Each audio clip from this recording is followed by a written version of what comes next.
Ici Natacha Renata Kimberly. Nous arrivons bientôt au moment de la nouvelle lune. J'ai reçu de nombreux mails dans lesquels on me demandait comment préparer de l'eau de lune. Je réponds à chaque fois, mais finalement, je trouve beaucoup plus simple de vous mettre sous la vidéo un lien par lequel vous pourrez obtenir un petit document qui vous expliquera comment préparer votre eau de lune. N'hésitez donc pas à cliquer sur le lien qui se trouve sous la vidéo. Le vendredi 1er avril 2022 à 8h26, heure de Paris, ou à 2h26, heure du Québec, la lune sera noire et se trouvera à 11°31 dans le signe du Bélier, le premier signe du zodiaque, gouverné par Mars et qui se caractérise par son audace, son courage et son ambition. Le Bélier est associé à l'élément feu et représente l'impulsion, la témérité, l'énergie et l'indépendance. Il nous aide à avancer dans notre vie, à dépasser nos limites et à faire preuve de courage. La nouvelle lune du 1er avril est capitale. Elle marque en quelque sorte pour les astrologues la nouvelle année astrologique qui démarre avec le printemps. Ce jour-là, nous aurons une double signature en Bélier, car le Soleil se trouvera également dans ce signe et sera conjoint à la Lune, dont l'influence durera jusqu'à la nouvelle lune du samedi 30 avril. Cette nouvelle lune en Bélier sera très dynamique. Elle favorisera nos prises de décision et nous amènera à poursuivre nos objectifs personnels. Les Béliers, les Lions, les Sagittaires, les Verseaux et les Gémeaux seront particulièrement touchés et dynamisés par cette lune qui leur apportera énormément d'énergie, les motivera à avancer et les poussera à l'action, au mouvement et au changement.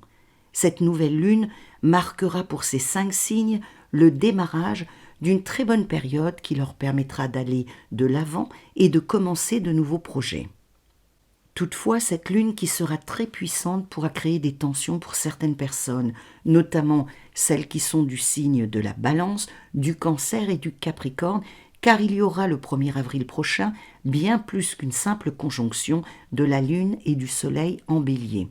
En effet, il se formera ce jour-là une quadruple conjonction en Bélier entre la Lune, le Soleil, Mercure et Chiron, un astéroïde associé au signe du Sagittaire, en lien avec l'observation et l'analyse et qui met en lumière nos blessures. Dans l'astrologie moderne, on tient compte de 5 astéroïdes qui se nomment Chiron, Vesta, Junon, Cérès et Pallas.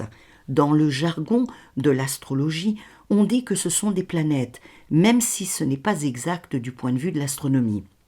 J'ai tenu compte pour cette nouvelle lune du 1er avril des aspects que forment 3 de ces astéroïdes, c'est-à-dire Chiron, Vesta et Junon.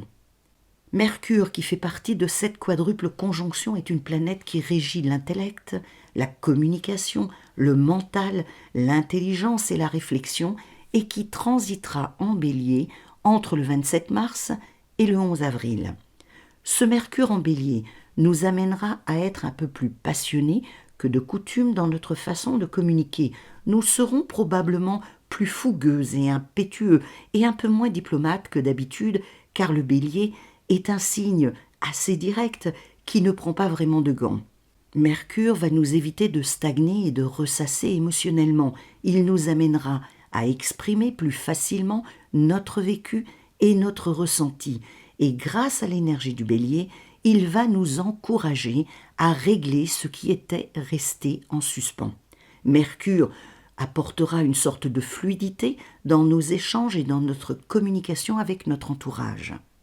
Cette quadruple conjonction en Bélier va nous permettre d'entamer des négociations et des démarches qui nous aideront à avancer tout en restant dans l'harmonie, car Mercure, le Soleil, la Lune et Chiron forment un sextile avec Vesta, la planète de la diplomatie, de l'harmonie et de l'équilibre. Vesta va renforcer les effets de cette quadruple conjonction, permettre une plus grande focalisation et concentration, apporter de l'harmonie et tempérer l'influence du Bélier.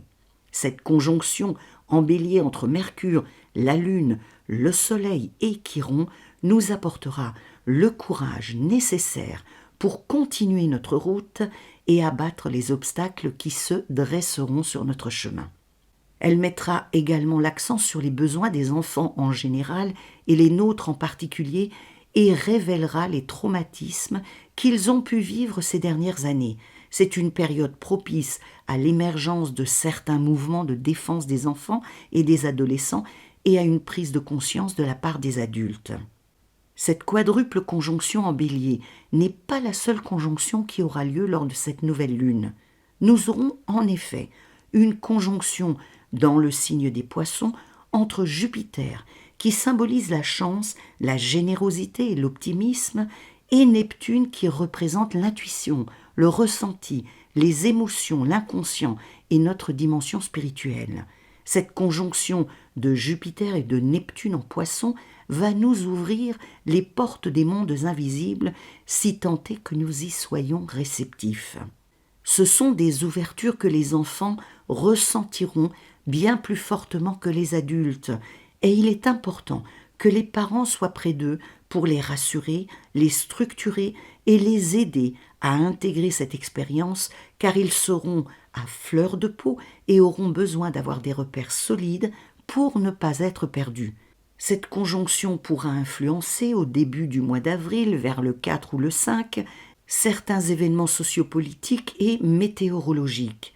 Nous devrons faire tout notre possible pour prendre du recul et garder notre calme afin de ne pas nous laisser emporter par la peur et l'anxiété ressentie par notre environnement.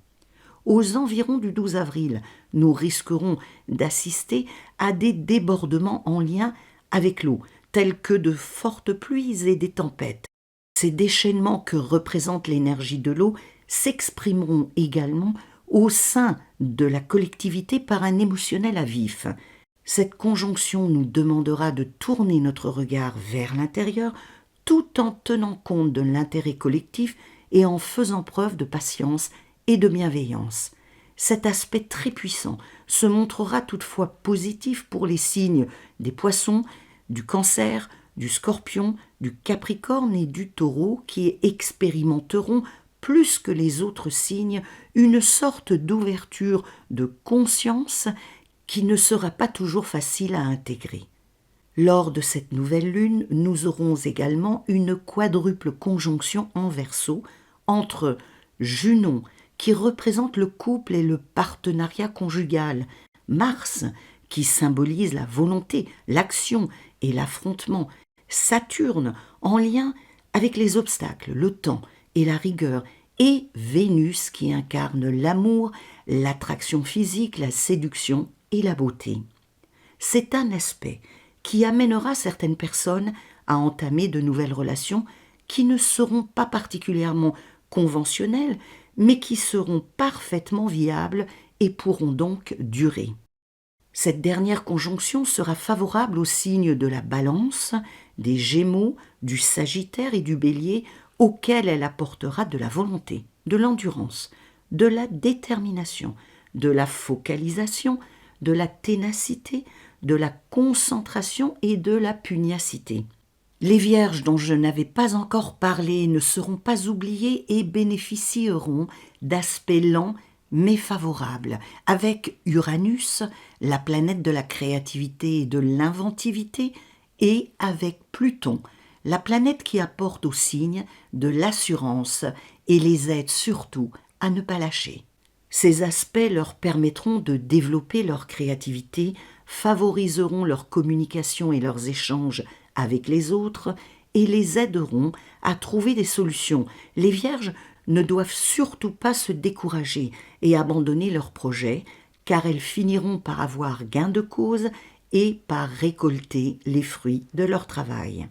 Voici en gros ce que je peux vous dire sur cette nouvelle lune du 1er avril 2022 qui nous apportera l'élan et le courage nécessaires pour accomplir nos objectifs, réaliser nos potentiels et entamer de nouveaux projets. Toutefois, pour nous aider à traverser cette phase très intense qui durera jusqu'à la nouvelle lune du 30 avril prochain. Nous pourrons consommer de la reine des prés sous forme de tisane.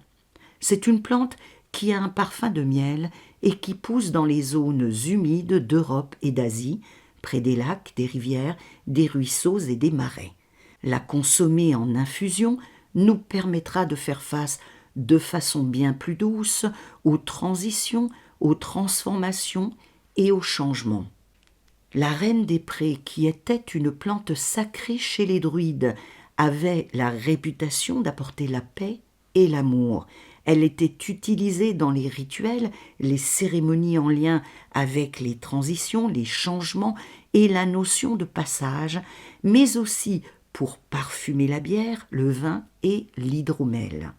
D'un point de vue médicinal, la reine des prés a des propriétés antalgiques et antirhumatismales. Ses principes actifs sont des dérivés salicylés, précurseurs de l'acide acétylsalicylique, l'ingrédient principal de l'aspirine, ce qui lui a d'ailleurs valu le surnom d'aspirine végétale. En tout cas, nous ne devons pas hésiter à consommer de la reine des prés, car elle nous aidera à nous éclaircir l'esprit et à passer avec plus de douceur ce cap un peu mouvementé. En plus de la reine des prés, nous pouvons également porter sur nous un distène qui nous permettra d'apaiser nos angoisses et nos émotions et favorisera une communication plus douce avec notre entourage. Cette pierre aura pour effet de nous apporter un équilibre et de calmer les remous émotionnels occasionnés par cette nouvelle lune et ses différents aspects. Le distène va calmer nos peurs, apaiser nos colères et mouvements émotionnels trop intenses, renforcer notre intuition et débloquer notre communication avec notre entourage. Cette pierre nous soutiendra dans les remous émotionnels à venir et nous permettra de faire face aux puissantes énergies de ces différentes conjonctions. Et si nous ne pouvons pas nous procurer un distène, nous pouvons tout simplement nous munir d'une pierre de lune ou d'un quartz rose, deux pierres qui nous accompagneront énergétiquement lors de cette période. Par les liens qui s'affichent maintenant, je vous propose de visionner deux vidéos qui portent l'une sur la lavande et l'autre sur l'améthyste, une plante et une pierre qui vous permettront également d'apaiser un émotionnel trop intense. Rêvons et voyageons ensemble.